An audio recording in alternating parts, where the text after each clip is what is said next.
All right, welcome everybody to the quarterly migration maintainers and community video conference call. There's a Google Doc will be attached to wherever we post this with the current agenda. And happy to let Benji take it away if he wants, or we can just dig into the future of migrating Drupal, or the future of migrate Drupal and Drupal. We have 4 items on the agenda.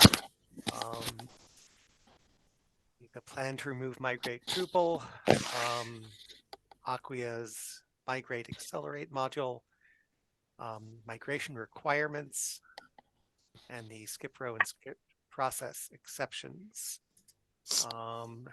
Anyone care where we start? No. All right. Plan to remove migrate Drupal. Last time we met, I gave myself a deadline of the release of Drupal 10.2 to at least make some progress on following up on the work Victoria has done.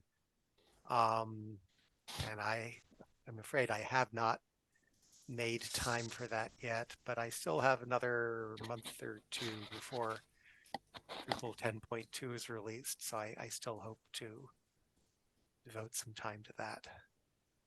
Well, the latest that I've seen from the powers that be, and I don't think I've seen an official signed off on decision, but the general consensus is looking like we will deprecate migrate Drupal in Drupal 11, remove it from 12, and not provide a contrib replacement as core maintainers. The community can if they want, but we won't. Yeah. And then the actual migrate API module may or may not would be a separate discussion as far as whether that stays in Drupal past that or not. But if we do that plan, then we don't have to worry about moving everything into migrate Drupal. We can just deprecate everything where it sits inside of Drupal 11, which I'm a fan of. There's a caveat to that we're not going to deprecate it. We're going to remove it. Hard remove and no replacement. So we don't have to do the song and dance. Well, right. I mean, we are going to, we're going to deprecate in place. I think Kat was suggesting just deprecate the module or mark it obsolete and then just remove it from core. Right. Well, we'll go through the regular deprecation process for the module as if we were pulling it out, but we're not doing the work of pulling it out. So we'll still. So we're not going to go through all 100 core correct. migration YAML files and figure out how to get a string added to them that says this is deprecated as of 11.0. Please look at this change record. No, I think we'll just have the module marked as deprecated / obsolete, which will kind of include all of that stuff. Comment 7 from Catch in that issue link I posted on the Google Doc has his suggestion. And there's general agreement, but we're waiting for Jess. She's been rather busy. So I would wait to hear what Jess has to say because she can have a completely different opinion sometimes. Yeah, she's very strong on backwards compatibility and stuff and has a good memory for what promises were made in the past. Well, I suspect there were no promises here, so. I'm trying to think. So, I didn't really talk to her at DrupalCon. I'm trying to think if I talked to her specifically. I don't remember. But I mean, this is far from the Catch's original thought of deprecating it right now and removing it. I think this is a reasonable solution. I suspect Jess will go with it. It may not be on the issue yet, but there's also discussion of the things that we actually want to keep. Like in migrate Drupal module, there's a we want to keep the config plugin and anything else.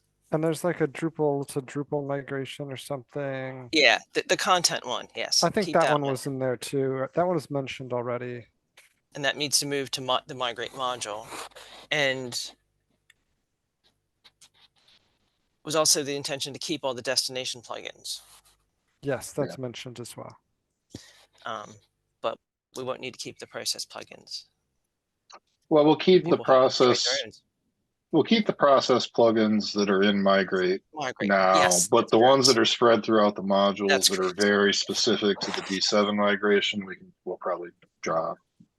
Would be my guess. Yes, Like, that's what I meant. It's just not explicitly said on that issue. On that right, and I think But- those are details that we can solve over the course of Drupal 11, as long as we're all kind of on the same thought that anything related to specifically D7 migrations is deprecated in 11, removed from 12. I think if we need to bike shed specific plugins and whether they're useful, or if we want to fave some plugin and move something to migrate plus that would otherwise shouldn't be in core, then I think we can hash those things out over the life cycle of Drupal 11 without having to resolve every single one of them right now. I think at this moment, just deciding that we're not going to do anything until 11, and then in 11 we will start the obsolescence and deprecation process. I think solves us in the short term.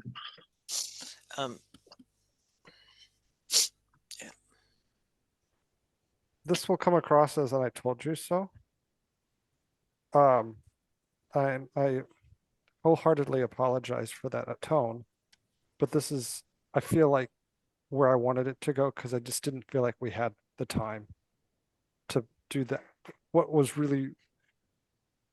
be ideal is to be moving this to contrib, but I just don't think people have the time. This is well in line with about my best case scenario, because moving it to contrib was just too much more work than was going to happen, just because of the way it's all spread out through all the modules. It's not like just dropping a module and recreating it in contrib. There was all that work to. It's like a tumor on the brain, intermeshed everywhere. And I was afraid that if we pulled it out to centralize it, and then, well, I don't know. I figured by my math it was possible, but yeah, it was just going to be a lot of work that very few people could do, and nobody that could do it would really have the time. And we're not, we should be spending time working on new features and things like that, and not making sure performance of the system. right, and not a giant refactor that for an obsolete piece of software just didn't make sense. So No. I do have a question about it. For the destination plugins, do we want to leave them in the modules or move them to migrate itself eventually? well, they're almost, all the important ones are content entity and config entity that are in migrate Drupal. I know there are a couple other specialized ones spread out. User is in user. Yeah, user, and that extends content entity. Right. So I don't care. I kind of like them. I kind of like where they are, but if someone came up with an argument, I don't care. I'm inclined to not mess with them. If we can leave them in core, I think they're fine, because they are, they're an extension. They're a plugin, an extension of the migration system as a plugin that's in the module they should be in. That they support the module that they're in. So I don't see any reason to move them.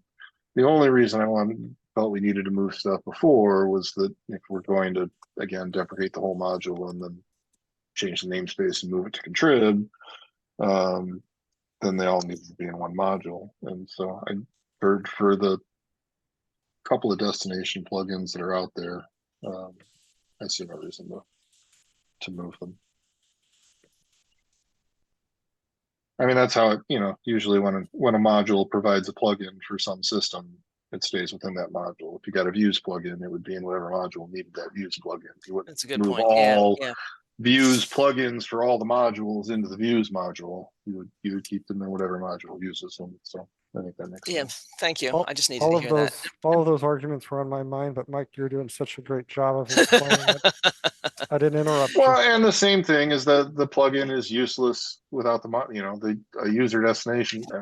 And user is a bad one because it's kind of a required module, but the user destination is useless without the user modules. So having it in the module means it's enabled when it's usable and not enabled when it's not. So, all the same reasons why we moved all the plugins throughout all the modules anyway in the first place.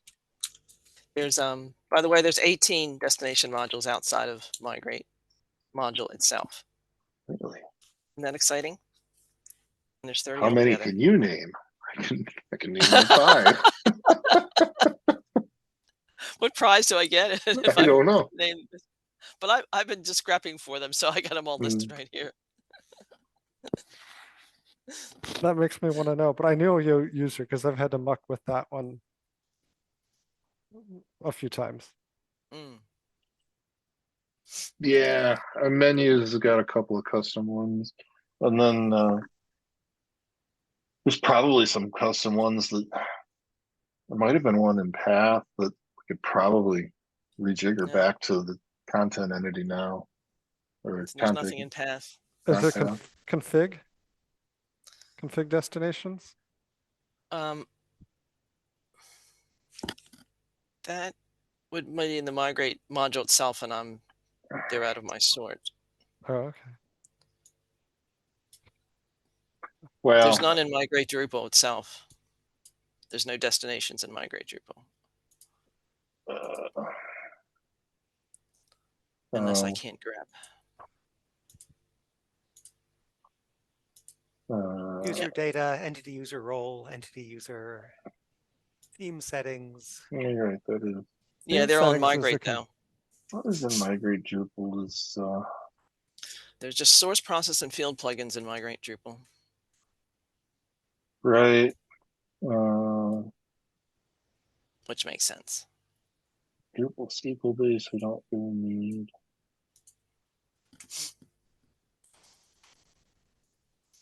It's like those are we don't have to load. So there's probably not very much in Migrate Drupal we actually need.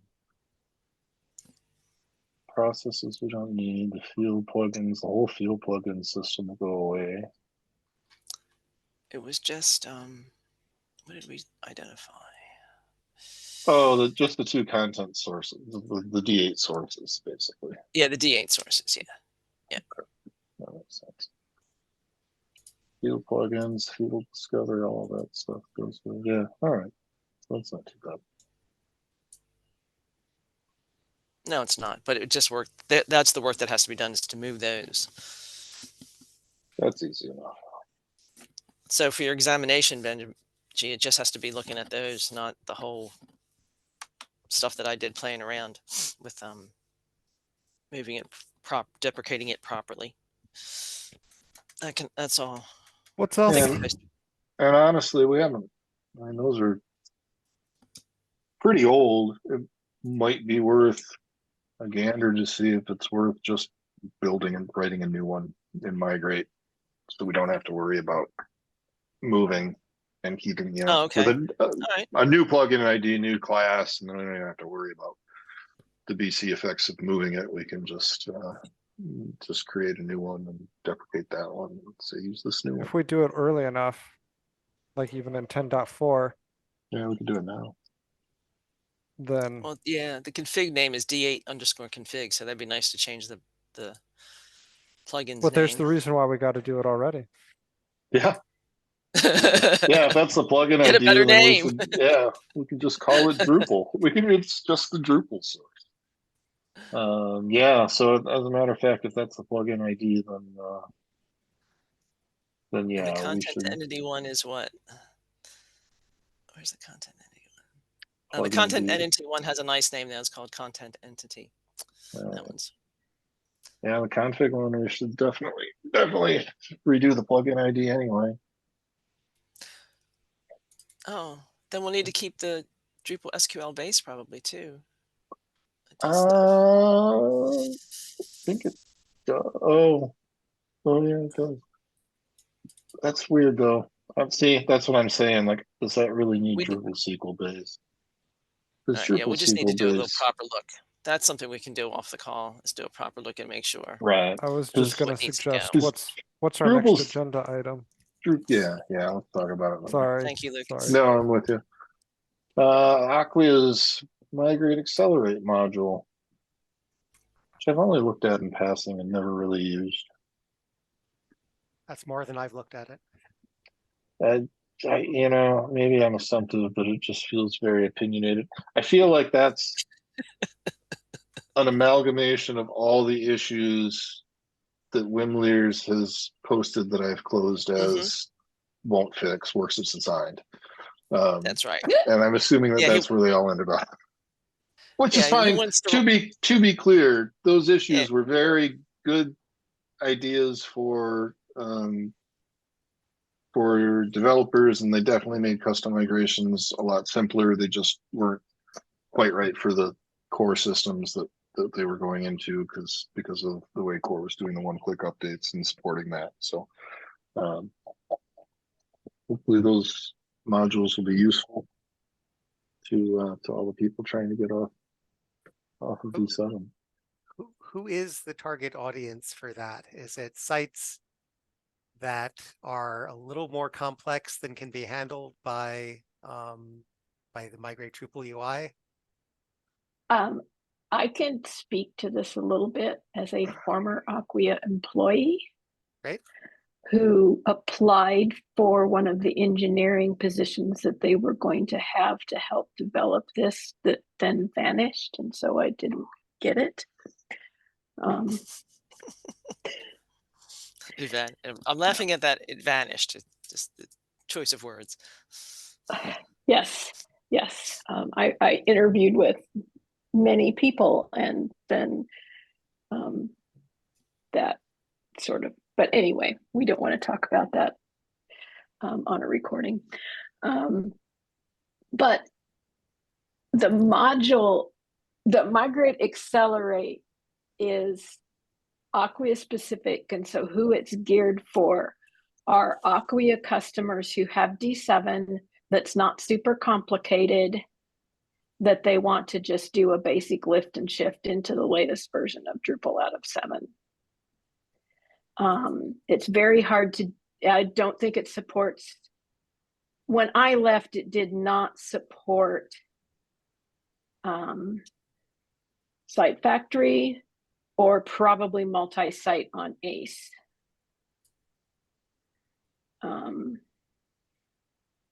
Because they, the code base would, I just don't know how you would do it. So there were things in there. They have what I think they were calling it a recommendation engine that would go out and tell you, like, oh, these D7 modules, this is what you can update those to, and now D10. Would that recommendation engine be useful for someone who's not an Acquia customer, not hosting on Acquia? I think that's their IP. I know that Angie wanted to open source pretty much all of it, and management did not. So I think that little bit of toasty goodness is. So what did they So what specifically did they open source with there was this an latest announcement the a other week or two ago that they're open sourcing the module and features. Did they just open source part of it then? It's on maybe they open. Oh, well, maybe they open sourced all of it then, because when of course, I haven't been there for like now 2 years, so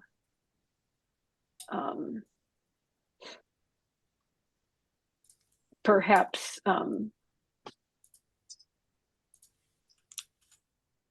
yeah, I think the recommendation engine and all of that stuff could probably be useful for people who wanted to do point and click. But a lot of the inner workings under the hood were really tied to Acquia's infrastructure. We'll probably Like have to when you do. sit, you'd go into your Acquia Cloud UI thing and say, and if you had D7, you had, I think, a button that you could say, get me started upgrading, and it would spin up like an ODE environment where you could do all the things. And then when you were happy, I think you could promote that to your production. You could like promote that to through the line of your real environments. I think I saw a demo from Wim and Company that he gave us several years ago, and it has a nice front end, and it looks really nice, and has like that Yeah, recommendation, what modules and what. For someone who comes into this brand new from Drupal 7 and they've been using field collections as an example and haven't been paying attention to anything besides Drupal 7 for years, knowing that that was replaced with paragraphs might just blow their mind. So that and many, many other recommendations would be invaluable to giving you a leg up. But yeah.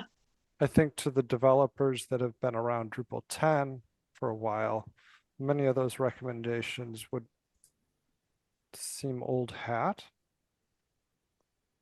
It was really designed for not even so much developers as maybe like high-end site builders, people who had site building experience and maybe some Drupal 7 development experience, but who mostly built their D7 site on top of a bunch of contrib modules and core. Probably trying to do And trying to make the one-click update that Core tried to do, but probably be able to support more of the common contrib modules than we directly did in Core.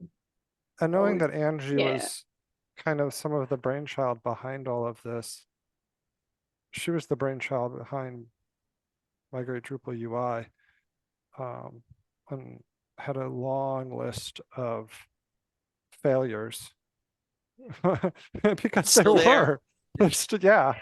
Of That things, issue's still there. yeah, of things that just didn't work when you just stood up the site and pointed it at the other site.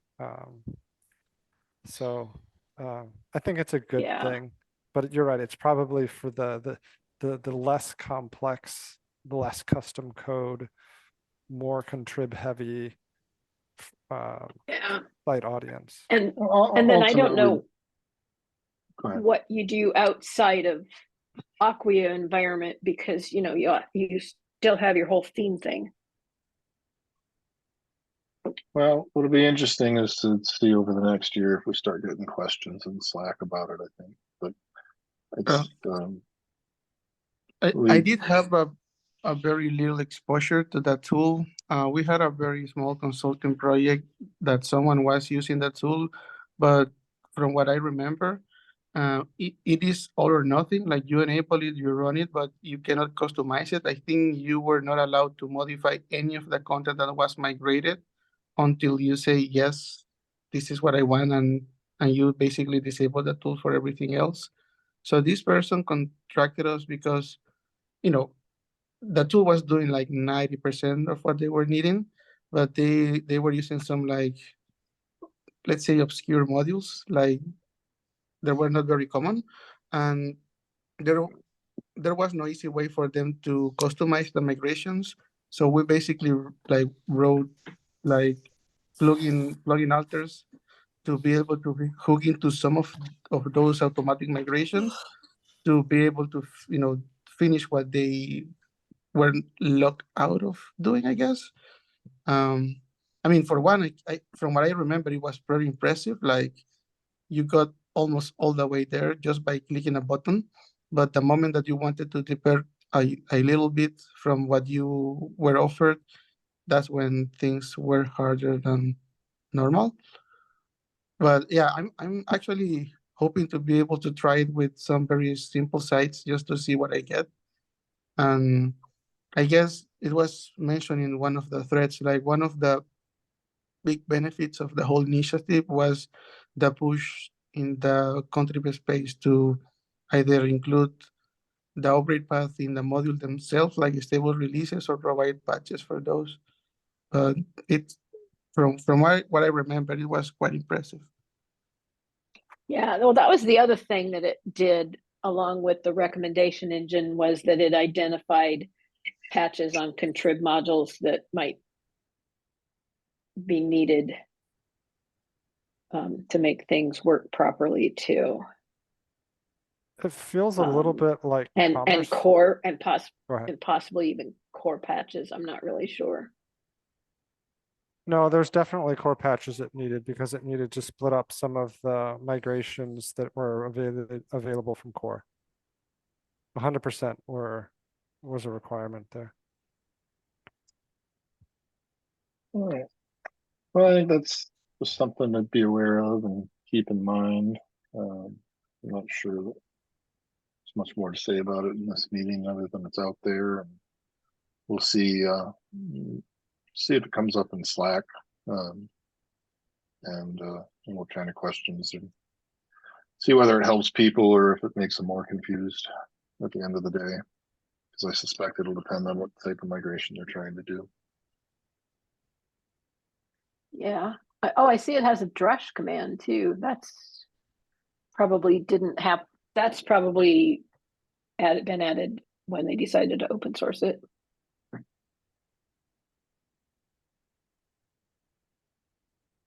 But a lot of the developers that worked on it, like Gabe and a gentleman from Eastern Europe, Hooks. Oh, What's his name? Zuka? Yeah, Hazuka? Hazuka. I don't think are currently working on the project anymore, or with Acquia. I think Wim may be the only one left. Yeah. Were there other agenda items we wanted to hop over to? Yeah, I got some development stuff I wanted to talk on. The first one I wanted to talk about, migration requirements, required and optional migrations and migration requirements. I somehow fell into a rabbit hole about 2 weeks ago, off of one random issue that I changed something in a test, and we had something in the test that when we create instances of migration plugins, there was a test that checked to make sure we didn't get back an empty array, and I refactored something, or somebody refactored something and removed that check, and just said, well, wait, aren't we losing something there? And I said, well, in theory, when you go to create a plugin instance, it shouldn't return an empty array. It should throw an exception if you pass it an invalid ID. That got me into this deep rabbit hole of how expand plugin IDs works, and how it filters out non-existent migrations. And then I realized that when we check required migration requirements, that we run the list of requirements through that function, then create the plugins, and then make sure that all the plugins exist. But we've already taken the requirement list and ran it through a filter that erased anything from it that doesn't exist, which means at the moment, a required migration in a migration YAML is not actually required. It's required to have been run to completion if it exists, but if the plugin ID, if the migration plugin doesn't exist, it's just completely ignored. And I've been digging in to see how to fix that, and it's not as easy as I'd hoped, and I think I'm going to have to put a BC shim in it to even fix it at all. But as proof, you can go look at the D6 block migration that has a required migration of menu, and there is no such thing as the menu migration. It should be requiring the D6 menu migration, but it requires a non-existent migration. But because the requirements aren't actually required, all the tests passed. And I wanted to just talk about what the expected behavior there is and make sure I wasn't missing something. I can find the issue here and link it. Okay, so if I can summarize just to test my understanding, Please do, because that was very complicated to explain, and I know I didn't do well. what the effect of what you're saying is that if I'm writing a custom migration and I declare the foobar migration under dependencies required, and the foobar migration doesn't exist, then it is silently ignored. If the foobar migration does exist, then it has to be run to completion before my migration as well. Right. If foobar exists and hasn't been ran, it will complain and refuse to run. Or if you're running it with Drush, it will force foobar to run. But if it doesn't exist at all, it won't complain and it'll just run your migration. That rings a bell. Yeah, I think I have experienced that, to my surprise, a couple of times already. So I linked the issue that got me thinking about it. I don't know if I documented everything that I found in there, but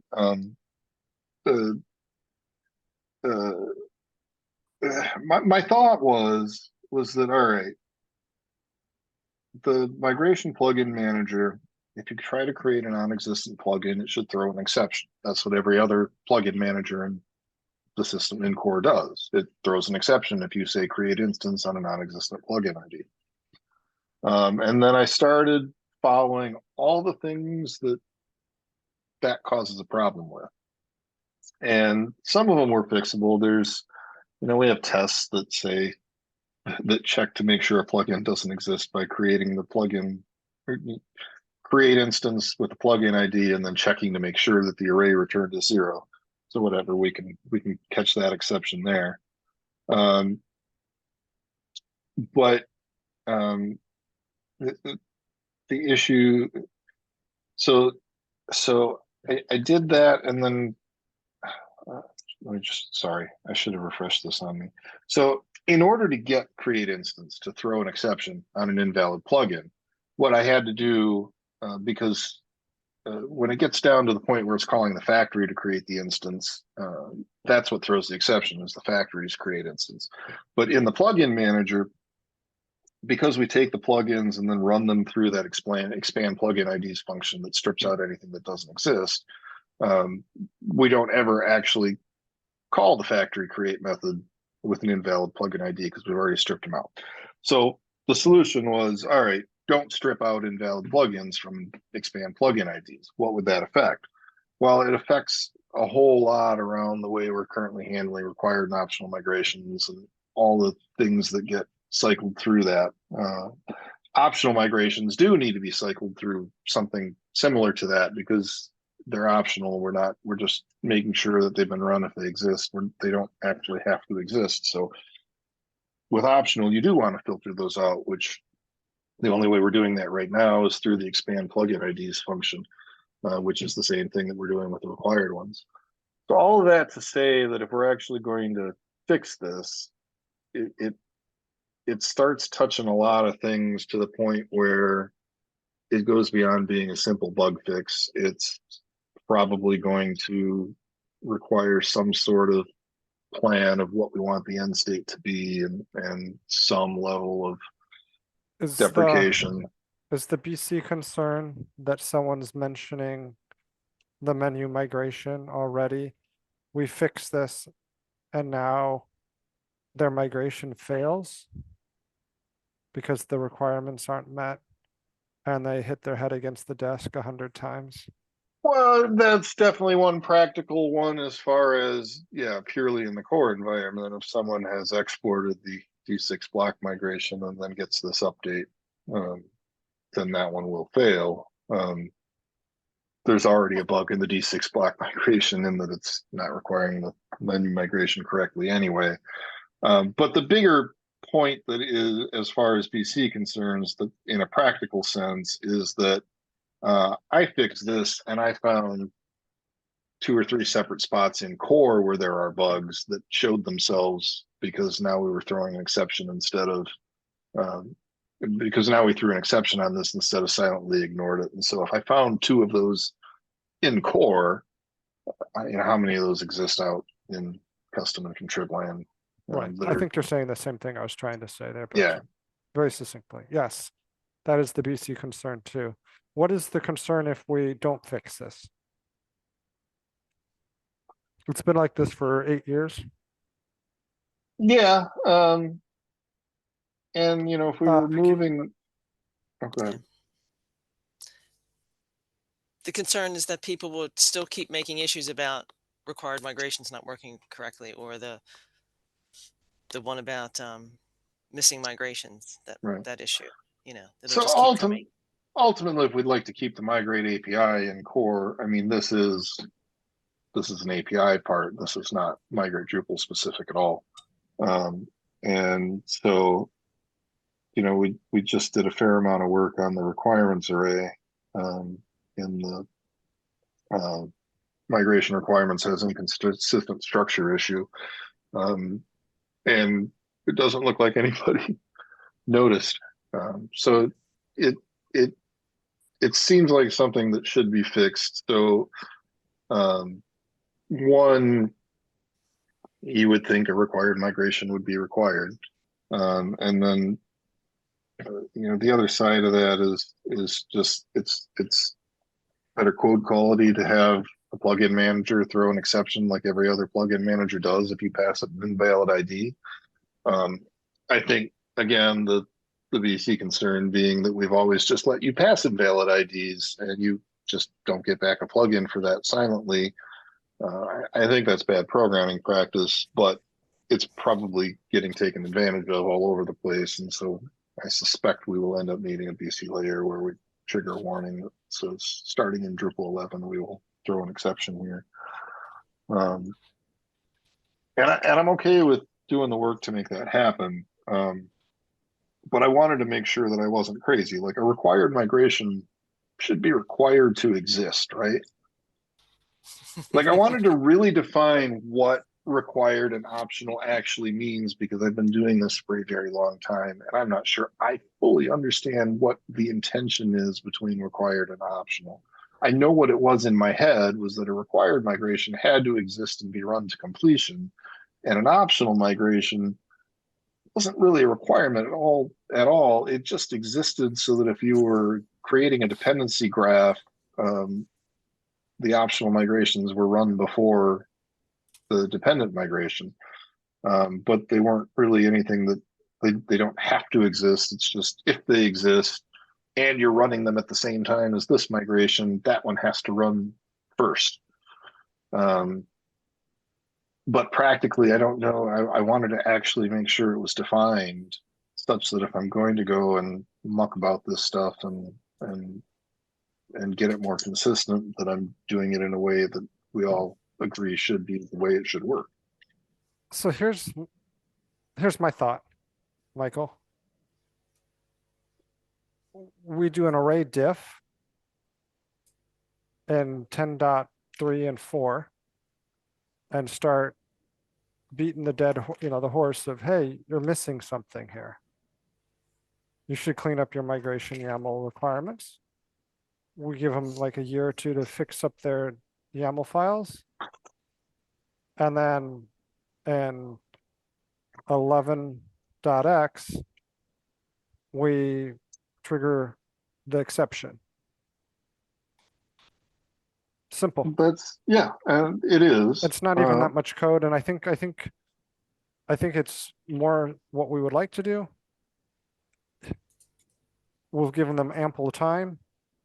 Right, and that is. It's a real simple fix too. It's not a hard resolution. Well, it's a little more complicated with that than that, just with the way all of it works. And all of the places that we use that expand plugin IDs function that filters things out, we just made it a public function with that last issue this last winter. And so now we call it in a few places, and that's the thing that's stripping these out. So it's not that the migration plugin manager is saying don't throw an exception if the plugin is bad. It's just, it happens to filter them out because of that function. And that function is used in a lot of places when dealing with the requirements. But we could inject before we call off to the code to expand and put it right in the base plugin manager, duplicate code that's going to be immediate. I mean, it'll be removed then later. A validation check. Yeah. Or we're just doing I know a what you're diff. saying. I think there's a little more to it to do it right, but I know what you're saying, and the gist of it is right. You know, that's what I would like to do. And I think basically triggering an 98% of error. the time, 98% of the time, no one's going to even know that you added this extra logic. There's going to be a few sorry folks that will get triggered by this. And a whole bunch of people are going to find out they've got typos in their requirements list. Yeah. Like I found out we have typos in our core requirements lists. Yeah.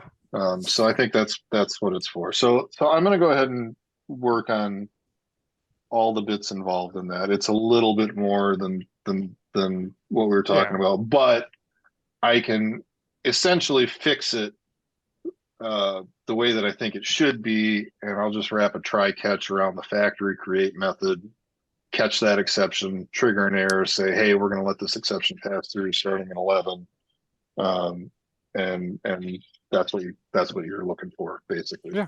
If I understand it. So I will continue with that work then, and I'm correct that optional migrations, really nothing about an optional migration is required other than if we're creating the dependency graph and running a migration alongside its optional migration, that we just use it to, I don't know if I like the name optional requirement, but I'm not going to bike shed it. We'll just keep it. It's an optional dependency. Optional dependency. Yes. Well, it's the same thing. So what you're proposing sounds sort of like what we did when we started disallowing permissions that are not defined by some module. And that was a whole lot of work, but we got through it. Yeah, I don't think this will be that bad, but it is confined at least to a small subset of code. It's just I started touching it and everything fell apart, and so I wanted to talk with you guys about it before I went through all the work of cleaning it back up. Also, just for funsies, the expand plugin IDs function also uses an array union operator instead of an array merge and can drop migrations randomly, by the way, if you get ID conflicts. There's an issue for that, it's RTBC. Also another option, rather than sort of changing default behavior on people, would be to add another key under migration dependencies. Strict check is true or false, and give people the option of sort of validating that the required plugins exist. In addition, you really don't like that idea. No, I mean, it would be too much complexity because the behavior should be that it at the very least the plugin manager should throw the exception. Now, if the requirements check wants to catch that exception and just refuse to run it with a much more polite message, that's fine. But the behavior should be that the plugin manager should pass through the factory's plugin not found exception. And if we're going to do that, then I would rather just trigger the error where we would throw that exception now, and then turn it on in 11, then create because if we're going to force the behavior in 11, then it would be, here's a new config option, strict check, and then you must set it to true or else we're throwing an error. That's just more work. We'll just throw the error. Nobody needs to mess with anything for something we're going to force on in 11. We just need to warn them that we're going to force it on. And the key is that only 98% of the migrations will be fine. It'll be one or two here and there. Yeah, and they'll be they'll be bugged. It'll be if you've got a requirement for migration that doesn't exist, you probably made a typo or did something else wrong. The other thing is just, again, this is a plugin manager, so we're thinking about this in terms of required migrations or required dependencies of the migration. But if you got any custom code that's creating migration plugins that's trying to create ones that don't exist, this might affect you too. I know I've written some code that has done that here and there. Created the sure. plugins to go, created the But if you plugins got to an go get the error, maps to go do something. if you got that error, you'd go in and fix it. And there's only probably 20 or 30 people in the world who'd have done that, and they all know how to use change Right. records. So Right. If I got the error, it was probably because of mistake. Somebody might be exploiting this by, just trying to go get a list of, a bunch of migrations, some of which might be in modules that are disabled, knowing that if they're non-existent, they just won't get returned. They might be affected, but I think that's on them. They can run that list through a plugin exists check. just taking a So. look at the clock here. I don't know if people need to run or if there's any housekeeping we need to do before the hour. I don't think so. The last issue was the migrate skip. It was really just the last issue was just an excuse for me to ask Benji to please review that issue. He's been promising to review for the last 6 months. Oh, how the tables have turned. I know he's only putting it off because I did the same thing to him a year ago, so I get that. I know. Hey, at least he said he would do it. I never say I would do anything for anyone. Okay, I have been duly reminded. Thank you, Mike. Thought you were going to do it on the train a month ago. I was. I did. I always say I'm going to do work on the train, and I never get any work done on the train. I'm too busy watching the telephone poles fly by. All right. While we're at it, next meeting is scheduled for. I put it in the meeting, January 4th. Okay. Is that? I'll be back to work by the 2nd or 3rd. Yeah, January 4th works. That's fine. All right, all. Well, have a enjoyable next 3 months, whatever season that happens to be for you in your area of the world. Celebrating whatever holidays you do or do not celebrate. We didn't start out with this. Do we want to stop the video and say howdy who to everyone? Yeah, this concludes the migration meeting for this quarter. We'll see everybody in January. I can start.